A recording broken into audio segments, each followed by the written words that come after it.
Hi friends. అయితే మనం ఇందాక వీడియోలో మనం పవర్ అస్త్రా గురించి ఇమాన్యుల్ లాస్ట్ ఫ్యామిలీ వీక్ అంటే ఫ్యామిలీ మొత్తం అయిపోయిన తర్వాత మనకు నామినేషన్లో ఇద్దరే మిగులుతారు. అంటే మిగతా అంతా సేఫ్ అవుతారు. ఆ ఇద్దరు మిగిలే దాంట్లో ఒకరు సంజన గారు, ఒకటి దివ్య, వీళ్ళిద్దరు మిగులుతారు. వీళ్ళిద్దరికి నామినేషన్లో ఉంటారు. వీళ్ళిద్దరిలో ఒకరు ఎలిమినేషన్ అవ్వాలి, ఎలిమినేషన్ అవుతారు. కానీ ఎలిమినేషన్ తప్పించే అవకాశం ఇమాన్యుల్కి ఉంది. ఆ ఇమాన్యుల్ దగ్గర ఎందుకంటే పవర్ అస్త్రా ఉంది. పవర్ అస్త్రాన్ని యూజ్ చేస్తే వాళ్ళిద్దరు సేఫ్ అవుతారు. దాన్ని యూజ్ చేస్తావా, యూజ్ చేయవా అని చెప్పేసి ఒక సింగిల్ క్వశ్చన్ అడుగుతారు నాకు సార్. ఆ విషయంలో పవర్ అస్త్రా తీసుకొచ్చుకో, వాళ్ళిద్దరిని బయట పెడతాడు. నువ్వు యూజ్ చేస్తావో చేయవో నాకు 1 మినిట్లో టైం ఇస్తున్నా చెప్పాలి అంటే మనోడు కొద్దిసేపు ఆలోచించి యూజ్ చేస్తా అని అంటాడు. ఇప్పుడు మనం మాట్లాడుకుందాం పవర్ అస్త్రాన్ని ఎందుకు యూజ్ చేశాడు. ఫస్ట్ పాయింట్, ఒకవేళ సంజన గారు ఎలిమినేషన్ అవుతుంది కావచ్చు. ఎలిమినేషన్ అయితే కనీసం యూజ్ చేసి ఉంటే సంజన గారు అయినా సేఫ్ అయ్యారు, సేఫ్ అయ్యేటోళ్ళు. కనీసం ఇమాన్యుల్ అది ఆలోచించకుండా పవర్ అస్త్రాన్ని యూజ్ చేయలేదని చెప్పేసి బయట వాళ్ళు అనుకుంటారని చెప్పేసి మనోడు యూజ్ చేసిండు. ఒక పాయింట్. రెండో పాయింట్, అరే క్యాప్టెన్సీ టాస్క్లో ఒకవేళ సంజన గారు ఎట్లాగనే సేఫ్ అవుతారు, ఒకవేళ దివ్య అవుతుంది అనుకుంటే, అరే దివ్య మొన్న క్యాప్టెన్సీ టాస్క్లో కానీ నీకు 2-3 వీక్స్ నుంచి కానీ ఆమె ఫుల్ సపోర్టింగ్ చేస్తుంది, వీళ్ళిద్దరు నీకు ఇష్టమైన వాళ్ళే, ఇద్దరు నామినేషన్లో ఉన్నప్పుడు నీ దగ్గర పవర్ అస్త్రం ఉన్నప్పుడు నువ్వెందుకు యూజ్ చేయలేదని చెప్పేసి మనమే అడుగుతాం. సెకండ్ పాయింట్, ఆ విషయం ఆలోచిస్తూ ఉండొచ్చు అంతే, మన ఊహ. ఆయన మనసులో ఏముందో మనకి తెలియదు, మనం అనుకుంటున్నాం అంతే. అది అనుకుంటున్నామని ఆయన ఎక్స్ప్రెషన్లో బయట పెట్టలేదు. మన నిన్నటి వీడియో గురించి కూడా చెప్తున్నా, మనం చెప్పిన మాటే చెప్తున్నా. ఆయన ఎక్స్ప్రెషన్లో బయట పెట్టలేదు, ఆయన మాటల్లో కూడా బయట పెట్టలేదు, కానీ మనం అనుకుంటున్నాం అంతే. మనకైతే అనిపించలేదు. ఒకవేళ మేబీ అయితే అయి ఉండొచ్చు అంటున్నాం. ఆయన అయితే ఎక్కడ ఎక్స్ప్రెషన్లో ఇట్లా అంటే దీని గురించి నేను చేస్తున్నా, దీని గురించే యూజ్ చేస్తున్నాను అయితే ఆయన ఎక్కడా చెప్పలే, ఎక్స్ప్రెషన్ కూడా ఇవ్వలేదు. ఇది పక్క గుర్తుపెట్టుకోండి. మళ్ళీ ఇదే క్వశ్చన్ నిన్న ఒక వీడియోలో మనం ఇట్లా చేసినాం కదా, మళ్ళీ ఎట్లా అనుకుంటున్నాం అని చెప్పొచ్చి అడగచ్చు. ఒకవేళ అయి ఉండొచ్చు, నేను ప్రేక్షక సైడ్ ఇట్లా అయితే అయి ఉండొచ్చు అని చెప్పేసి చెప్తున్నా. ఒకటి. రెండు, మూడో విషయం, మొన్న తనుజ గారు 3 సార్లు ఆమె దగ్గర ఉన్న పవర్ గురించి యూజ్ చేయకుండా ప్రేక్షకుల ద్వారానే, ఓటింగ్ ద్వారానే ఎవరిని ఎలిమినేషన్ అయితే వాళ్ళని ఎలిమినేషన్ చేసింది. అంటే ఆమె చేయలేదు, ప్రేక్షకుల ద్వారా పోయింది. అంటే ఎవరు ఎలిమినేషన్ అయినా ప్రేక్షకులు చేస్తారు కాబట్టి నేను దాన్ని యూజ్ చేయనని 3 సార్లు ఆ పవర్ యూజ్ చేయకుండా పోయింది. అంటే ఒకవేళ బయట తనుజ గారిని పవర్ యూజ్ చేయనందుకు బయట జనాలు ఏమన్నా అనుకుంటున్నారేమో, పవర్ చేతిలో ఉన్నప్పుడు ఎవరినో ఒకరిని సేవ్ చేయొచ్చు కదా, సేవ్ చేయకుండా పవర్ యూజ్ చేయకుండా అది అనవసరంగా ఎందుకు గెలుచుకున్న దానికి యూజ్ ఉండాలి కదా, పవర్ యూజ్ చేయకుండా వాళ్ళని ఎలిమినేషన్ ప్రాసెస్లో పెట్టింది అని చెప్పేసి ఒకవేళ అక్కడ నెగిటివ్ అయిందేమో. ఇప్పుడు నేను దానికి యూజ్ చేస్తే నాకు ప్లస్ అయిందేమో, ఎందుకంటే ఆయన దగ్గర ఉంది, మన తనుజ యూజ్ చేయలేదు, ఇక్కడ ఇమాన్యుల్ యూజ్ చేసిండని అది ప్లస్ పాయింట్ అయిద్దేమో అని అట్లా అనుకున్నాడేమో. 3, ఒకవేళ ఇంకో పాయింట్, అంటే ఇది నా పాయింట్ కూడా ఉంటుంది. ఎందుకంటే ఇంకో పాయింట్ అంటే ఇది నా పాయింట్, అంటే ఇమాన్యుల్ చెప్పిన పాయింట్ నా పాయింట్ కూడా. ఎందుకంటే ఈ వీక్ ఇది యూజ్ చేయకపోతే ఇంకా తర్వాత వీక్లో కూడా ఉపయోగం ఉండదు అని నాకు సార్ క్లియర్గా చెప్పిండు. అని చెప్పినప్పుడు ఎవరికైనా నేను నెక్స్ట్ వీక్ నా దగ్గర ఉన్న యూజ్లెస్ అది ఇప్పుడు తీసేసుకుంటారు. ఇప్పుడు నా చేతిలో ఉన్నప్పుడే, ఏదైనా చేతిలో ఉన్నప్పుడే వాడుకోవాలి అని అంటారు. ఏదైనా చేతిలో ఉన్నప్పుడే యూజ్ చేయాలి అంటారు. మన దగ్గర ఉన్న అవకాశం ఉన్నప్పుడు వాడుకోవాలంటారు. అవకాశం ఉన్నప్పుడు వాడుకుంటాడు. ఒకవేళ నాకు అవకాశం ఉంది కాబట్టి దాన్ని నెక్స్ట్ వీక్ తర్వాత వీక్స్కి నాకు అది ఉండదు కాబట్టి ఈ వీక్ నేను అంత కష్టపడేయో తర్వాత అక్కడ ఏదో రకంగా నేను గెలిచి కష్టపడి తీసుకున్న పవర్ని నేను యూజ్ చేయకుండా యూజ్లెస్గా వదిలేస్తే ఇన్ని రోజులు నా దగ్గర ఉన్న పవర్ వేస్ట్. ఆ రోజు గేమ్స్లో నేను దాని గురించి తగాదాలు పడ్డది వేస్ట్. తర్వాత అంటే మిగతా వాళ్ళని ఓడించి గెలిచింది వేస్ట్. వాళ్ళ దగ్గర ఉంటే వాళ్ళు యూజ్ చేసేటోళ్ళేమో, మన దగ్గర ఉన్నప్పుడు దాన్ని యూజ్ చేయకుండా మనం ఎందుకు గెలుచుకోవాలి? ఏదైనా గెలుచుకునేది ఎందుకు? మనం ఏదైనా పొందడానికి మనం గెలుచుకుంటాం. ఆ గెలుచుకున్న దాన్ని ఇప్పుడు ఆయన యూజ్ చేయకుండా పక్కన వాళ్ళకి ఆయనే యూజ్ చేసుకోవాలనుకుంటే ఆయన కంపల్సరీ ఉంచుకునేటోడు. కాకపోతే ఈ వీకే లాస్ట్ వీక్ అని చెప్పేసిండు కాబట్టి అది ఎవరైనా ఆబ్వియస్లీ ఇది చేస్తారు. ఇక్కడ ఇమాన్యుల్ ఆడియన్స్తో పోలేదు, తనుజ్ అయితే 3 times ఆడియన్స్తో పోయి ఎవరైతే ఆడియన్స్ ఎలిమినేషన్ చేసిండ్రో అదేవిధంగా ఆడియన్స్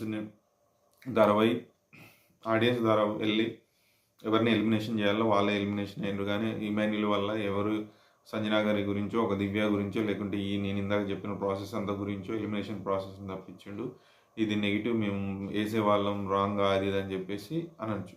ఆ పవర్ అనేది ఉంది మనకి, ఈ రోజు కాదు మనకు ముందు నుంచే తెలుసు ఆ పవర్ ఉందని చెప్పేసి. సంజన గారు ఏ రోజైతే నామినేషన్ ప్రక్రియలో లాస్ట్లో వస్తారో ఆ రోజు దాన్ని యూజ్ చేసే ప్రక్రియ జరుగుతుందని అది మనకు ఆల్రెడీ ముందే తెలుసు. ఆ విషయం మనకు తెలిసినప్పుడు ఇంక ఈ విషయం అడగడానికి క్వశ్చన్ లేదు.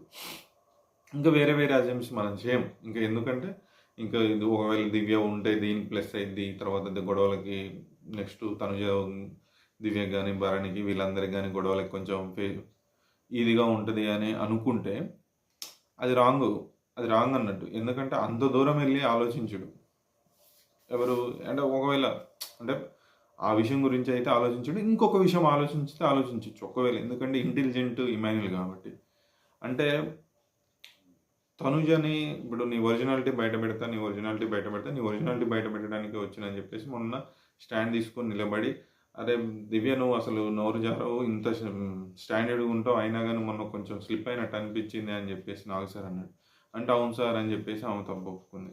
అంటే అలాంటి అందరూ భయపడే తనుజకి, అంటే హౌస్లో ఏదన్నా మాట చెప్పాలి అడగాలి అంటే భయపడి సర్లే ఎందుకులే బాధపడిద్ది ఏడిసిద్ది అనే తనుజకి రివర్స్కి వెళ్ళిన దివ్య ఉంటే రేపు నెక్స్ట్ రానున్న ఎపిసోడ్లో దివ్య రివర్స్ అయ్యి ఆమెలో ఉన్న ఇంకా ఒరిజినాలిటీని బయటికి తీస్తే అది ప్రేక్షకులు వెళ్తే టాప్ 1లో నేను ఉండొచ్చు అనే అభిప్రాయం కూడా ఉండొచ్చు. మరి ఇంతగానం ఆలోచిస్తున్నవేందని నన్ను మీరు అడగచ్చు, అది సహజం, కానీ అది కూడా అయి ఉండొచ్చు.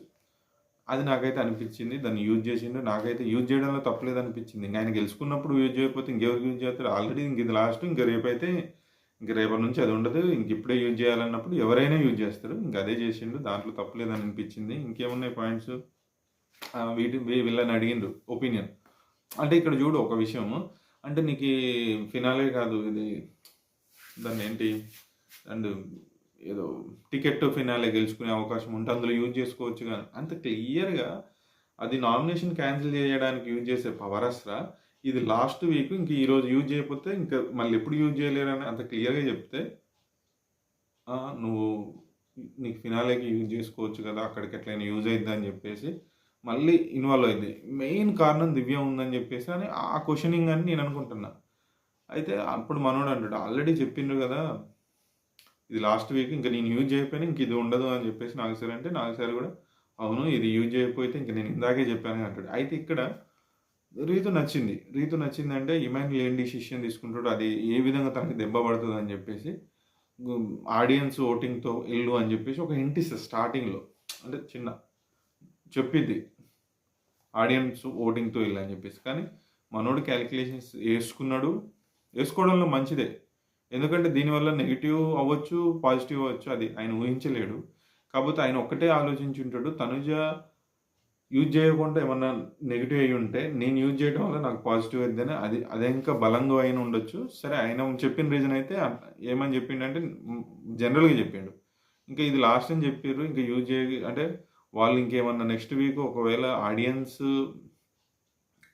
ఎవరికైతే ఇద్దట్లో సంజన గారు కానీ తర్వాత దివ్య కానీ ఎవరికైతే తక్కువ ఓట్లు వేసి ఓడిపోవాలని అంటే బయటికి వెళ్ళిపోవాలని ఓట్లు వేయలేదో వాళ్ళకి ఈ వీక్ మనం ఛాన్స్ ఇస్తే ఆ గెలవడానికి ఇంకా వాళ్ళని నిరూపించుకోవడానికి ఒక అవకాశం ఉంటుంది.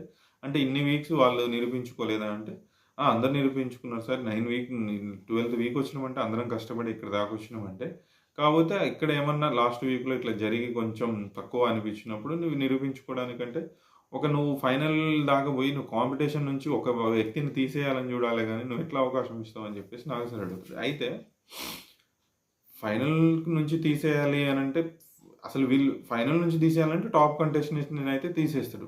ఆల్రెడీ వీళ్ళకి పెట్టిన దాంట్లో టాప్లో వీళ్ళు సరిగా లేరు, జనరల్గా వచ్చిన ఫ్యామిలీస్ కానీ టాప్ 5లో కానీ వీళ్ళు లేరు, అసలు దివ్య లేదు. అప్పుడు టాప్ కంటెస్టెంట్ అంటే వీళ్ళు కాంపిటీషన్ అని చెప్పేసి ఇమాన్యుల్ ఎట్లా అనుకుంటాడు, నాగ్ సార్ అడిగిన ప్రశ్నకు నేను అనుకుంటున్నా ఈ విషయం, వీళ్ళు కాంపిటీషన్ అని ఎట్లా అనుకుంటాడు, మిగతాలే కాంపిటీషన్, ఎందుకంటే వాళ్ళు పెట్టిన టాప్ 5లో వీళ్ళు సరిగా లేరు. అప్పుడప్పుడు సంజన గారు వచ్చి వెళ్ళింది తప్ప అసలు దివ్య లేదు వాళ్ళ ఫ్యామిలీ పెట్టిన దాంట్లో తప్ప. కాబట్టి వీళ్ళు కాంపిటీషన్ అయ్యి ఉండరు, అది రాంగ్ క్వశ్చన్. ఇంకొకటి ఏంటంటే బర్నీ గారిని అడుగుతారు ఇది రాంగా రైట్ అంటే ఆయన ఇది ఎక్స్ప్లెనేషన్ ఇస్తాడు, ఇవ్వబోతున్నాం. అసలు ఆ ఎక్స్ప్లెనేషన్ ఉంటే బాగుండని అనిపించింది, ఎందుకంటే ఆ ఎక్స్ప్లెనేషన్ దివ్యకి సపోర్టింగ్ ఉంటుందా తనుజకి అంటే వాళ్ళిద్దరికి ఈయన మాట్లాడితే వాళ్ళిద్దరికి సంబంధించిన విషయం ఉంటుంది. ఎందుకంటే దివ్య అనే ఇక్కడ ఎలిమినేషన్ ప్రాసెస్‌లో ఉంది కాబట్టి, ఆ ప్రాసెస్ కరెక్టా కాదా? ఎందుకంటే యూజ్ చేస్తే అంటే దేని గురించి చేసిండని చెప్పేసి ఎందుకో ఒక వర్షన్ చెప్పేటోడు ఆ వర్షన్ విని ఉంటే బాగుండేదని అనిపించింది. రాంగా రైటా చెప్పు, అంతకు మించి ఏమొద్దని చెప్పేసి అంటున్నారు సార్. రైటే సార్, నాకు యూజ్ చేయడం అయితే తప్పు అనిపించట్లేదని చెప్తాను. సుమన్ శెట్టిని అడిగితే సేమ్ రైటే సార్, నాకైతే రాంగ్ అనిపించట్లేదు అని అంటే ఎందుకు అన్నాడు. ఆయన ఎక్స్ప్లెనేషన్ అంటే కూడా ఈయన మాత్రం ఎక్స్ప్లెనేషన్ అడిగితే మరి ఆయనది కాబట్టి ఆయన యూజ్ చేసుకోకపోతే ఇంకెవరు చేస్తున్నారు అని అంటాడు. అది కామనే. అదే అట్లా యూజ్ చేసిండు, వాళ్ళిద్దరిని సేవ్ చేసిండు. కాకపోతే ఆడియన్స్ పరంగా ఎవరు ఎలిమినేషన్ అయ్యారని చెప్పేసి ఫైనల్గా చూస్తారు. చూస్తే దాని ప్రకారంగా దివ్యనే ఎలిమినేషన్ అయింది. అది మనకందరికీ తెలిసింది. లాస్ట్ వీక్ గొడవలు కానీ కొంచెం సపోర్టింగ్ కానీ కొంచెం, కానీ తను మాత్రం నాకు తెలిసినంత వరకు ఓవరాల్గా లాస్ట్ వీక్లో గొడవ గురించి మళ్ళీ చెప్పగలనుకుంటే తనుజకి ధైర్యంగా నిలబడ్డది మాత్రం దివ్యనే. దాని గురించి సందేహం లేదు. ఏదైనా ఎదురొస్తే మాట్లాడుతుంది. ఇంకా ఉండడమా రైటా రాంగా కానీ ఒకవేళ నేను ఉండడం కోసమే అణిగి మణిగి మాట్లాడతా అనే విషయంలోనైతే లేదు. ఆ విషయంలో దివ్యని అప్రిషియేట్ చేయొచ్చు. చిన్న చిన్న నోరు జారినాయి, అది తప్పని ఒప్పుకుంది. అది తప్పే, అది తప్పని ఒప్పుకున్నా ఒప్పుకోకపోయినా మనం కూడా తప్పే అంటున్నాం. అందుకే వాళ్ళిద్దరి బ్యాలెన్సింగ్గా తప్పు ఉందని చెప్పేసి మనం ఆ రోజు వీడియో చేసినాం. కాబట్టి ఇక్కడ ఈ దీనికి సంబంధించి ఈరోజు జరిగిన నో ఎలిమినేషన్ ప్రక్రియకి సంబంధించి రేపు నామినేషన్ ప్రక్రియ ఎలా జరిగింది, దానికి సంబంధించిన ఓటింగ్ ఎలా ఉంటుంది, ఎవరి మీద ఈ నో ఎలిమినేషన్ ప్రభావం పడిద్ది అనేది మనకు రేపు తెలిసిద్ది, రేపటి నుంచి మనకు తెలిసిద్ది. సరే, మళ్ళీ ఆ వీడియోలో కలుద్దాం. ఈ వీడియోలో మీ అభిప్రాయం ఏమనుకుంటున్నాను, నేను చెప్పిన దాంట్లో ఈ ఎలిమినేషన్ ప్రక్రియ గురించి ఏమనుకుంటున్నారో మీరు కామెంట్ బాక్స్లో కామెంట్ చేయండి. Thank you very much.